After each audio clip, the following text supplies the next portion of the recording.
আসসালামু আলাইকুম। কেমন আছেন সবাই? আশা করি সবাই ভালো আছেন। তো আমিও আল্লাহর রহমতে ভালো আছি। কাছে দূরে দেশ এবং দেশের বাহিরে যে যেখান থেকে আমার ভিডিওটি দেখছেন সকলকে জানাই আন্তরিক দোয়া এবং ভালোবাসা। রকমারি ব্লগ অ্যান্ড কুকিংয়ে আপনাকে আরও একবার স্বাগতম। তো আজকে আমি যে রান্নাটা করতেছি সেটা আপনাদের কাছে শেয়ার করতে আসছি। তো দেখতে থাকেন। ভিডিওটি ভালো লাগলে অবশ্যই একটি লাইক করে দেবেন। কেমন? আর আমার চ্যানেলটি সাবস্ক্রাইব করে দিবেন। আর আপনি যদি অলরেডি কাজটা করে থাকেন তাহলে আপনাকে অসংখ্য ধন্যবাদ। তো কড়াইয়ের মাঝে তেলটা দিয়ে দিয়েছি, আর এখন দিয়ে দেব কাঁচামরিচ, পেঁয়াজ কুচি, আর সাথে একটু রসুন কুচি আছে, আর দারুচিনি। বিসমিল্লাহ।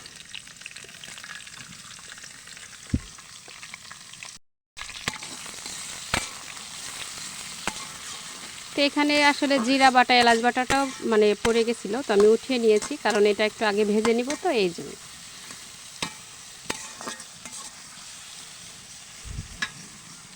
তো আজ আমি রান্না করব, এই যে এখানে কিছুটা গরুর মাংস আমি ছোট ছোট করে কেটে নিয়েছি, এটা দিয়ে আজকে একটা বিরিয়ানি রান্না করব। তো খুব সিম্পলভাবেই রান্না করতেছি। আমার ছেলে মানে 2-3 দিন যাবৎ বলতেছে যে আম্মু এগুলো রান্না করে দাও, তো আসলে একটু তো সময়ও লাগে। তো আজকে আমি অবশ্যই মুরগির মাংসটা দিয়ে করে দিতে চাইছিলাম।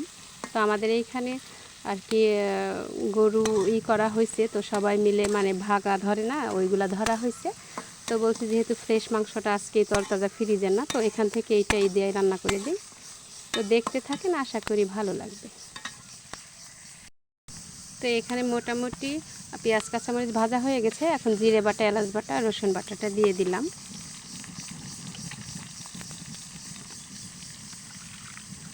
তো রান্না করতে করতে আপনাদের সাথে একটা আমার মনের কথা শেয়ার করি। আপনারা বলবেন আমার মানে উদ্দেশ্যটা কেমন হবে, জানি না কখনো পারবো কি না। তো আমার মনে অনেক ইচ্ছা, আমি যদি কখনো প্রতিষ্ঠিত হতে পারি, সে আমার মানে সেটা আমার দর্জি কাজ দিয়েই হোক আর আমার ইউটিউব দিয়েই হোক।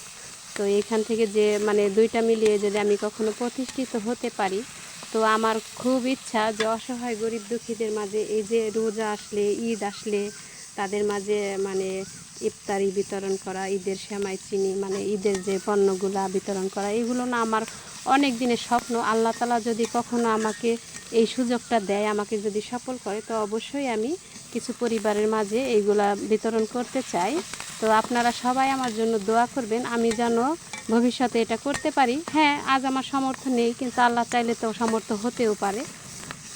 তো আমি নিজে যদি কখনো প্রতিষ্ঠিত হতে পারি, এই কাজটা আমি করব। তো সবাই মনে প্রাণে আমার জন্য এই দোয়াটা করবেন, আমি যেন পারি।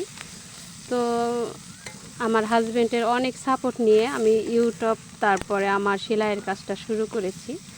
আসলে সে সব কাজের মাঝেই আমাকে খুব সাপোর্ট করে যে না, পারবে, সবাই যদি পারে তুমিও পারবে। তো এটা আসলে আসলে তো আমার তো বাবা মা নেই, সব কথা আমি তার সাথেই শেয়ার করি, মানে সুখ দুঃখের যত কথা আছে। তারপরেও হয়তো বলতে পারেন যে আমাদের স্বামী স্ত্রীর কি কখনো মানে মন খারাপ, ঝগড়াঝাটি হয় না? হ্যাঁ, অবশ্যই হয়, কিন্তু সেটা আমরা কারোর মাঝে ছড়াই না, আমরা নিজেরাই সেটা মানে মিটিয়ে নেওয়ার চেষ্টা করি। তো আলহামদুলিল্লাহ, আমার হাজব্যান্ডের যতটুকু কামাই তা নিয়ে আমি সবসময় শুকরিয়া আদায় করি, আলহামদুলিল্লাহ। কিন্তু আসলে সেইটা দিয়া মানে গরিব দুঃখীদের মাঝে এরকম দেওয়ার মতো ওই রকম অ্যাবিলিটি এখনও হয়ে পারিনি। তো দোয়া করবেন, আমরা যদি আমি আমার স্বামী মিলে যদি কখনো সফল হতে পারি, তো অবশ্যই আমি এগুলো করব। তো এখানে আমি একটু হালকা জিরে এলাচের সাথে এগুলোর সাথেও ভেজে নিয়েছি। তো এখানে আমি লবণ, তারপরে ধনিয়ার গুঁড়াগুলো দিয়ে দিব।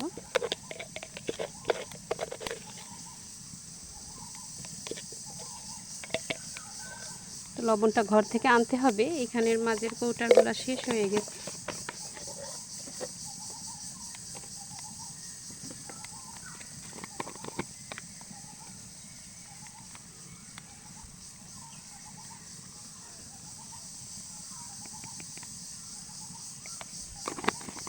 তো আজকে একটু মরিচের গুঁড়াও দিয়ে দিব, কারণ কাঁচামরিচ যদিও আমি অনেকটা দিয়েছি, কিন্তু মরিচগুলো বেশি ঝাল না, এই জন্য হালকা একটু শুকনো মরিচও দিয়ে দিই।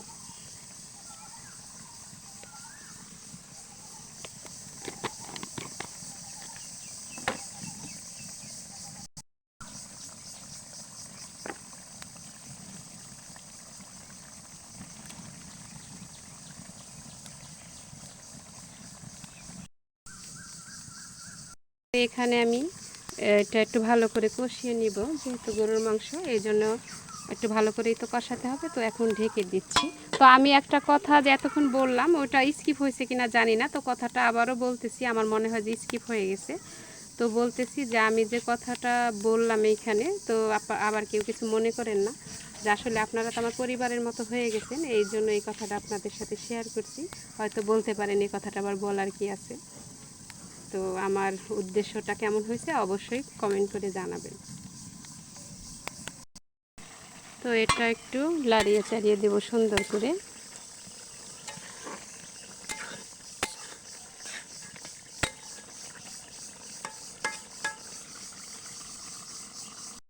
আমার মাংসটা খুব সুন্দর করে কষানো হয়ে গেছে। এখন আমি এই চালগুলো ওখানে দিয়ে দিব। চালগুলো আমি আগে ধুয়ে পানি ঝরিয়ে নিয়েছি। তো এখানটাতে এখন আমি 2 মিনিট ভালো করে মিশিয়ে নিব।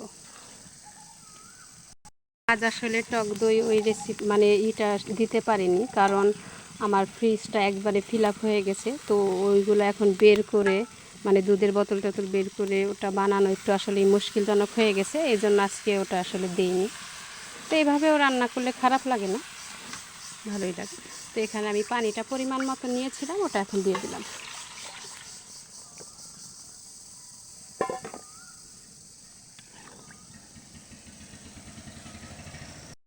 এখন আমি ঢেকে দিব। এখানে আমি কোনো বিরিয়ানির মশলা দেইনি।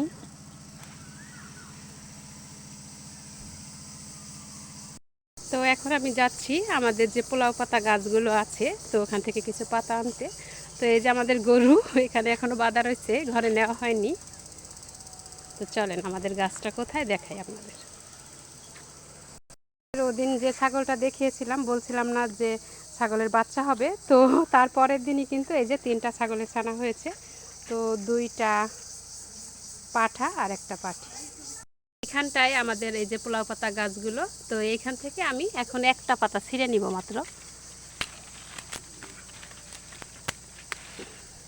প্রতিদিন আমার মানে যখন রান্না করি আমার ছেলে আর কি নিয়ে যায়। তো আজ তো মসজিদে চলে গেছে নামাজ পড়তে। তো এই যে আমাদের নতুন গরুর একটা বাছুর হয়েছে, ওদিন আমার ভাসুর এটা কিনে নিয়ে আসছে। তো সে তিরিং বিরিং নাচা শুরু করে দিয়েছে। এ মাঝে মাঝে হারিয়ে যায়, এই জন্য গলায় ঘন্টা বেজে দিয়েছে। এই যে পানিটা আসলে আনতে আনতে টেনে গিয়েছে, তো অমনিতেই আমি দিয়ে দিব।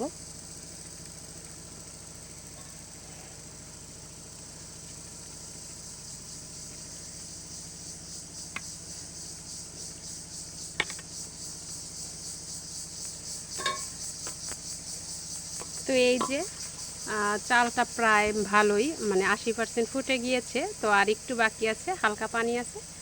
তো এটাকে সুন্দর করে আমি মানে চুলো রেখে দিব। এখন এমনি মৃদু আছে, আমি চুলার এই যে আঁচটা দেখেন, এখন মানে খড়ি দেওয়া বন্ধ করে দিয়েছি। তো এই যে আঁচটা আছে এটার মাঝেই রাখলে হয়ে যাবে। তো এখন তো মাগরিবের আজান দিয়ে দিয়েছে, আমি অলরেডি রোজা খুলে নিয়েছি। তো আর কি বলবো বলেন, সবাই সুস্থ থাকবেন, ভালো থাকবেন, এই প্রত্যাশায় ভিডিওটি আজ এই পর্যন্তই শেষ করে দিচ্ছি। তো সর্বদা আমার পাশে থাকবেন, আমার কথার মাঝে ভুল ভ্রান্তি থাকলে অবশ্যই ক্ষমা সুন্দর দৃষ্টিতে দেখবেন। আর সবাই সবার প্রতি যত্ন নেবেন, পরিবারের প্রতি লক্ষ্য রাখবেন। প্রত্যেকটা মানুষ পরিবারের সদস্য অনেক গুরুত্বপূর্ণ। সবাই সবার সাথে ভালো ব্যবহার করবেন। কেমন তো 2 দিনেরই তো দুনিয়া, মিলেমিশে থাকাই উচিত। তো আজ এই পর্যন্তই, ভালো থাকবেন, সুস্থ থাকবেন। আল্লাহ হাফেজ, আসসালামু আলাইকুম।